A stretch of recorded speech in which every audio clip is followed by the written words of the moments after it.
আমি আমি নয়ন, আমি আমি রূপা নয়ন, আমি নয়ন, আমি রূপা নয়ন, আমি রূপাকে ভালোবাসি। রূপা, রূপা আমি তোমাকে ভালোবাসি রূপা।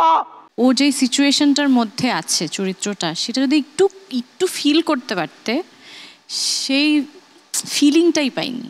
যদি আমি বলি ওইটাকে অনুসরণ করা, সেই জায়গা থেকে অনুসরণ ভালো মতনই আমার ভালো লেগেছে।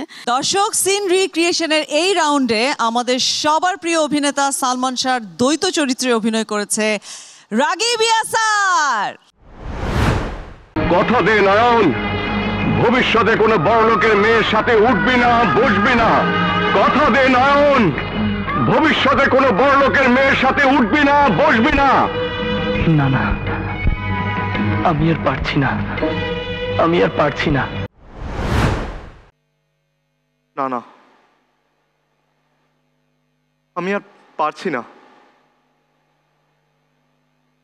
বাবা, তুমি আমায় কেন কসম দিয়েছিলে বাবা?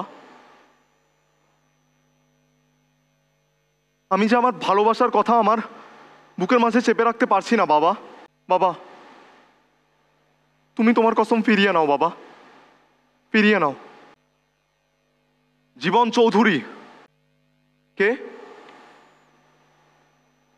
কে বলছে? হ্যাঁ নয়ন, হতে পারিস তুই বিখ্যাত ধনী ব্যবসায়ী জাহিদ চৌধুরীর একমাত্র সন্তান জীবন চৌধুরী, কিন্তু তার মানে এই না যে তুই একটা মেয়ের জীবন নিয়ে খেলবি, একটা মেয়ের মন নিয়ে খেলবি। তুই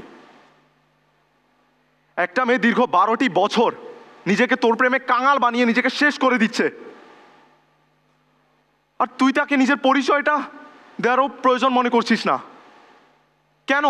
কেন নয়ন, কেন? যা, তুই রূপার কাছে যা আর তাকে বল যে তুই তাকে ভালোবাসিস, তুই তা নয়ন, বল।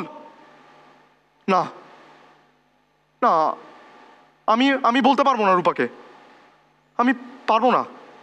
যা নয়ন যা, একটা মেয়ের মনের সাথে বিশ্বাসঘাতকতা করিস না, এই বেইমানি তুই করিস না নয়ন। রূপাকে তোর মনের কথা বল, আর নইলে মেয়েটা শেষ হয়ে যাবে। তুই তাকে জানা যে তুই তাকে কতটা ভালোবাসিস, তুই তা নয়ন জানা, নয়ন জানা। হ্যাঁ, আমি আমি নয়ন, আমি আমি রূপা নয়ন, আমি নয়ন, আমি রূপা নয়ন, আমি রূপাকে ভালোবাসি। রূপা, রূপা আমি তোমাকে ভালোবাসি রূপা, রূপা। ও যে সিচুয়েশনটার মধ্যে আছে চরিত্রটা, সেটা যদি একটু একটু ফিল করতে পারতে, সেই ফিলিংটাই পাইনি। যদি আমি বলি ওইটাকে অনুসরণ করা, সেই জায়গা থেকে অনুসরণ ভালো মতনই আমার ভালো লেগেছে। লেবুর যে পারফরমেন্স লেবু বিক্রেতা হিসেবে, সেটার থেকে এটা অনেক বেটার। সামনে দাঁড়াবার খুঁজছে তোমায় মঞ্চ, তোমার দাও সারা আবার ভিড়কে ঠেলে